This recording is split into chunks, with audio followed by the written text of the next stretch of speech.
remember some of you can remember the last time that I spoke with you on last month during our Black History celebration. You know, I remember, if you can remember rather, I spoke about my experiences at Jackson State. And, you know, I get a little long-winded at times, and of course I went over time that time and didn't get to finish. So I'd like to make one point just to conclude what I was speaking about last time, because it plays an important part of what I want to say to you today. And the point that I want to make today and remind you of is the fact that our God knows how to push the right buttons. Amen.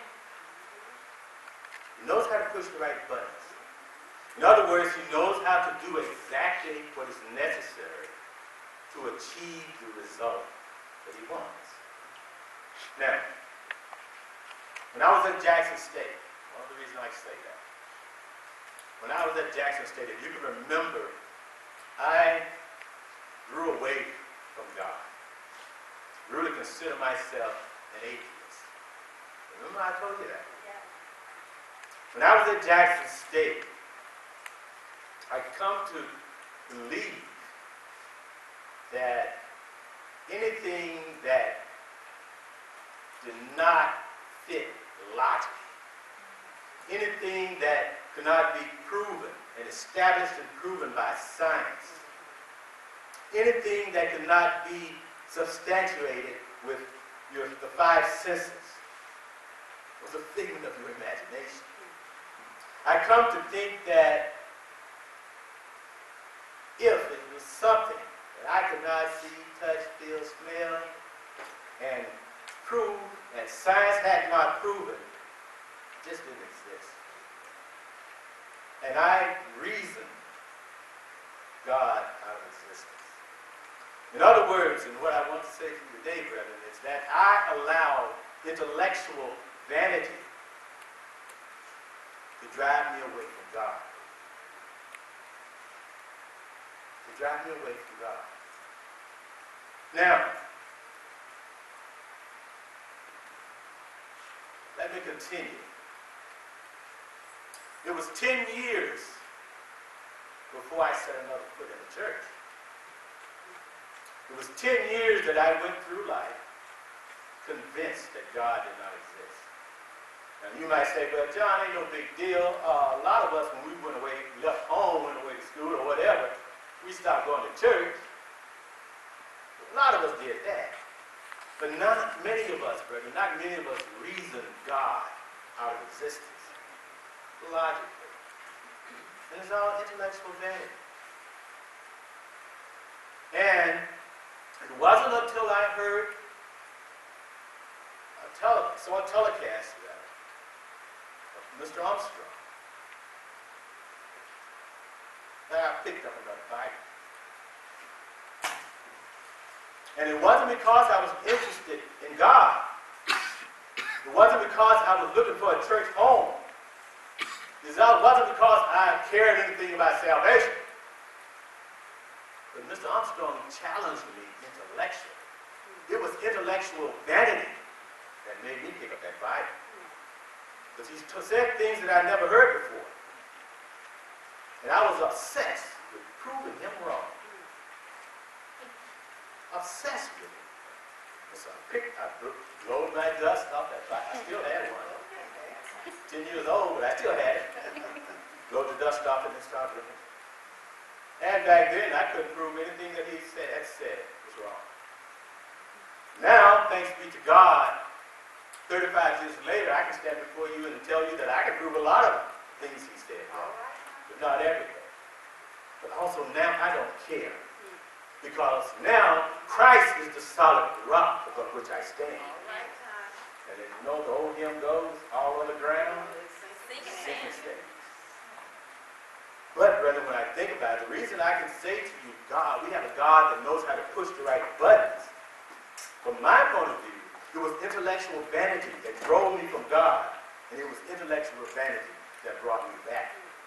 It was intellectual vanity that made me interested enough to pick up that Bible again. If someone had told me 35 years ago that we that Jesus loved me, died on the cross for my sins. He could have told me a million times, I wouldn't have cared. But Mr. Armstrong challenged me intellectually. And God knew exactly what was necessary for me, in my case, to get my attention. And I'm here today, standing on Christ. Now, I want to share one other example with you, and I'll be out of your hair. Now, most of you know, we prayed for Mrs. Rattaway. Those of you who have online access know I've been keeping you up to date with what has been going on with her. I have been helping her with her affairs, I guess since about... Mrs. Ratlow. I did have to do Miss Ratlow too. And Miss Church. Oh, okay. And now Miss Susie. But, yeah, Miss Susie. She was admitted to the hospital early Tuesday morning. And she has severe lung disease.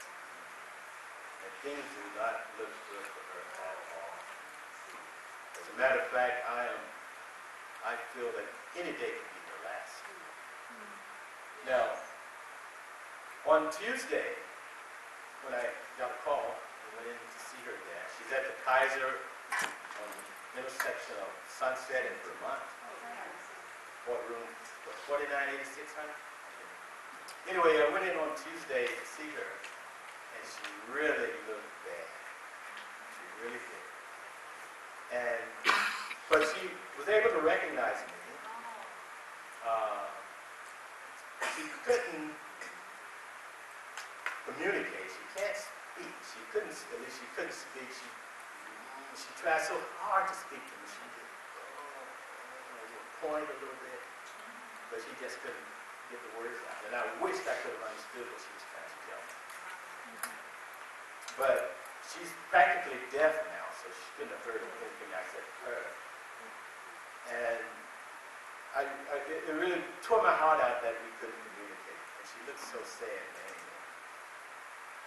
And, of course, I passed the word around on the internet and everything. The next day, Wednesday, when I went in to see her, she looked a lot worse. She didn't seem to recognize me at all. She was totally unresponsive. Just laid there with her head down. And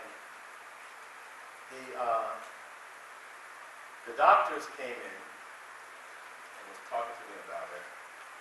And the nursing staff and everything. Now her breathing had improved. It was a lot better. But other than that, she really, really looked bad. And of course I passed the word around to you all, and certainly I was asking everyone to keep her in their prayers. And Thursday I talked to the doctors again. And they would ask me basically, because I have a California durable power of attorney for health care for her, they asked me basically how did I want them to proceed regarding her. Because they were telling me that her lungs are very, very, very damaged. Quote unquote. They were filled with fluid. We're going to have oxygen outside in her chest cavity, and her kidneys are starting to fail. And things are really, really bad. Prognosis is not good at all. And she had told me that she did not want to be hooked up on any machines for life support or anything like that. She told me that when her time comes, she just wanted to go. She told me that. And I basically told them that as well. I went in there on yesterday to see her, remembering what I had seen before, thinking that she was pretty much at death's door. And I was shocked. She was alert. She recognized Rose and I. She smiled a little bit. She still couldn't speak clearly.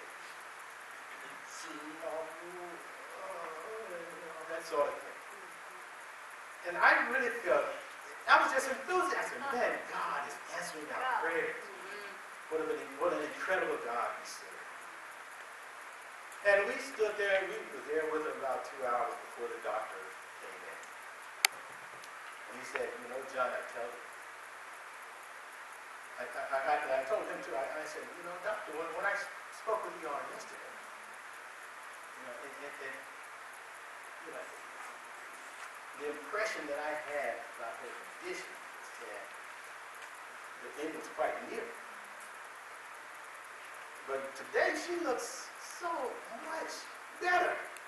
I was just elated. And the doctors told me, well, she has improved, but it's only superficial because her lung condition is still reversible. They told me that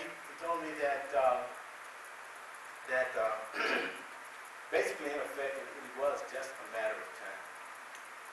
And what he wanted to know from me, since I had no power of attorney, was how did I want them to proceed? He said that there are a couple of things that involve very risky surgery that they could try. And if it were successful, it would extend her life maybe a few extra months. But it would be a painful existence for her because she was there, she was groaning continuously the whole time. And she had this mask on, she was constantly trying to put it off. And so I was constantly pulling her hand away,